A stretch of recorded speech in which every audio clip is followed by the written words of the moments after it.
best of your situation.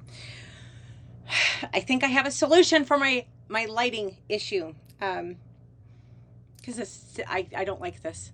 I have a really nice ring light that has a little stand that holds my phone, but it only holds my phone in landscape, and Haps only shoots in portrait. So I was like, what the hell am I going to do now? I do not like my current setup at all.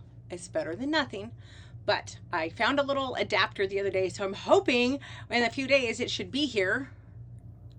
Theoretically, the mail is moving like everything else, extra slow.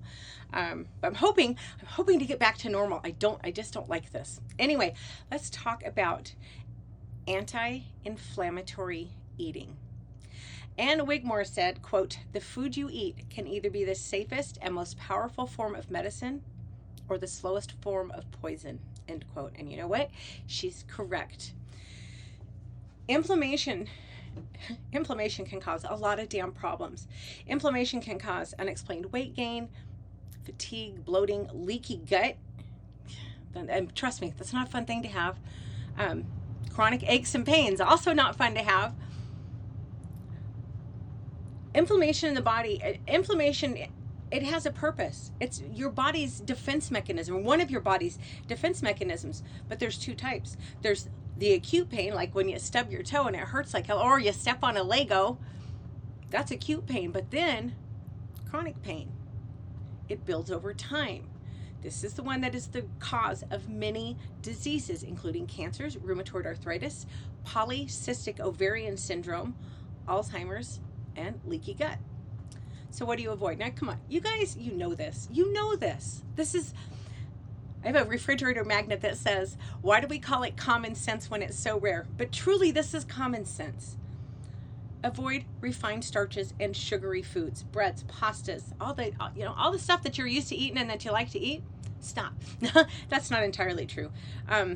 But all those carbs, look, if you go back in time and look at when the obesity rates in this country went through the roof, it was when they redid the food pyramid and told us to start eating a lot more carbs, a lot more grains. And that's when everybody got fat. So breads, pastas, crackers, bagels, muffins, all that good stuff. No. Sugar in all forms. I had a nutritionist explain it to me this way, and I thought it was so brilliant. She said, your body doesn't care. It's not like your body goes, hold on, hold it, wait. Okay, that's a natural sugar, so it's good. Sugar, y'all. Sugar is sugar. A trainer that I used to know a long time ago, unfortunately she's passed. She was a really brilliant woman. But she would always remind people, go easy on the fruit because fruit is God's candy. And it is. Look on your labels though, because a lot of times we get lulled into complacency by things like, what's brown rice syrup? Or it's just fruit juice. It's just maple syrup. Whatever they want to call it, evaporated cane juice, agave nectar, whatever the hell they call it, it's still a sugar. It's still going to cause problems if you overindulge. Processed fatty meats, like hot dogs. I think hot dogs are absolutely disgusting, and I don't eat them unless there's a place down by Anchorage where I take moose meat and have them process it and I get personalized hot dogs essentially, and they're not full of a bunch of crap that you don't need. But really you should be eating oh my god, I just forgot the word for it. Uncured bacon. I'll be honest, I don't like uncured bacon. You don't have to be perfect, okay? You don't have to follow every single bit of this advice, but you should keep that stuff in. I don't eat bacon every single day. I don't eat bacon even usually once a week. So it's okay, in my eyes at least, that I'm eating the good stuff. I don't like the uncured. Dairy is very inflammatory for a ton of people. Fried foods, y'all know this. You know this stuff. This is not anything new. Maybe the dairy could be a surprise for some people. You know what else you shouldn't eat? Margarine. For goodness sakes, don't eat margarine. Gluten can be extraordinarily inflammatory, and in fact, if you have thyroid problems, you should really be watching your gluten intake because it can screw with your system. And the crappy thing about gluten is it's found in a lot of other grains. It's not just in wheat. So, okay, what can you eat? Well, fruits and vegetables. Again, fruit is God's candy, so don't overindulge. But you want to aim for variety, as they say, eat the rainbow. Seeds and nuts, those are so good for you. They're really filling. They're a healthy fat. The majority of the population can tolerate them really, really well. Macadamia nuts, walnuts, pecans, almonds, all that stuff, cashews. One of my favorite snacks still, even though I don't eat nuts very often anymore, is roasted cashews with a lot of salt. I have low blood pressure, so I'm lucky on that sense. I can have a ton of salt on nuts or popcorn. But roasted cashews and fresh blueberries, that to me is one of the best damn snacks. I love it. Nuts they're a good healthy fat that's going to stay with you for a long time. And the coolest thing about nuts, you can put some in a little baggie or a little Tupperware or throw it in your purse or in your car, and you've always got them there. Healthy fats, avocados, nut butters, fish oil. Yeah, it's funny. I'm an Alaskan and I hate salmon, and people ask me all the time, well, how can you live in Alaska if you don't like salmon? It's not a requirement. I think that crap is so disgusting to me. It's cat food. And it's kind of funny and kind of sad, because I have people in Alaska are very generous. That's why I have a lot of moose meat in my freezer. People that I know that hunt, they share with me. Well, I know a lot of people that fish too, and they're always bringing me salmon, and I always feel terrible because they're so proud. Look what I brought you. And I'm very gracious. I'm always, thank you so much, because I do appreciate the thought. But I also turn around and give it away because I don't like it. But it is good for you. Pasture raised, grass fed beef. Why is that important that it's pasture raised? Because you eat what your food eats. If you're eating grain, meat that was raised on grain, you're basically taking in a lot of that same grain. You can have soy-free protein powders. That's the word. Goodness.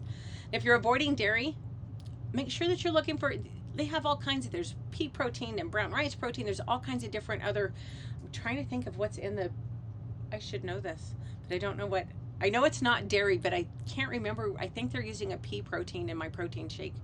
Anyway, you want to avoid soy, because soy can be very estrogenic, good grief, estrogenic in Caucasians. And that can be a problem. And I got enough hormone issues. I don't need to add soy to the mix and confuse things further. A few years ago, this was probably really mean of me, which means I probably shouldn't tell it. I'm going to anyway. A few years ago, I was at the grocery store, and these two young guys, I would say probably early 20s, they were looking at Soy Joy bars, you know, like a Kind bar, a little snack bar. And I said, aren't you guys worried about the estrogenic properties of soy? And they were like, what do you mean? And I said, well, soy can be very estrogenic in Caucasians. And they looked at each other. What do you mean? And I started to laugh, and I said, well, boys, if you start growing boobs, you'll know why. They dropped the Soy Joy bars and walked away. And that probably wasn't very nice of me, but you know what? They needed to know. They needed to know. Now, that being said, some people tolerate soy. Some people don't. Fermented foods. Kimchi. I can't believe that I like kimchi, but I actually really do. And you know what else? I like sauerkraut. Now, I hated both of those things when I was young. When I was a little girl, my parents used to make sauerkraut. My dad had these huge crocks that he'd put sauerkraut in, and I wouldn't touch that stuff. Now I would love to get my hands on some homemade sauerkraut. And when I was a little older than that, we had some really good friends that were Korean, and they used to bring us kimchi all the time that the woman made, the wife made, and I wouldn't eat it because I didn't like it. I'm so pissed now because that would be like the most amazing kimchi. But that stuff's really good for you. It's very anti-inflammatory, and fermented foods help promote a healthy gut bacteria, which, if you have leaky gut syndrome, is very important. So, okay, you're going to start eating anti-inflammatory. What is that going to do for you? How are you going to know if it's working? Well, if you have chronic health issues, guess what? Anti-inflammatory diet is probably going to lessen the severity and frequency of your flares. Now, I'm not going to tell you that it's going to solve all of your problems. It's probably not, but everybody would benefit from a healthier diet. You're probably going to lose weight. You're definitely going to feel better, but you need to be aware. You may still have sensitivities. You could eat perfect anti-inflammatory diet and then, like, what the hell, I still feel terrible. Well, because there might be something that we mentioned here, like you were talking with me, but you get my point, that you personally have a reaction to.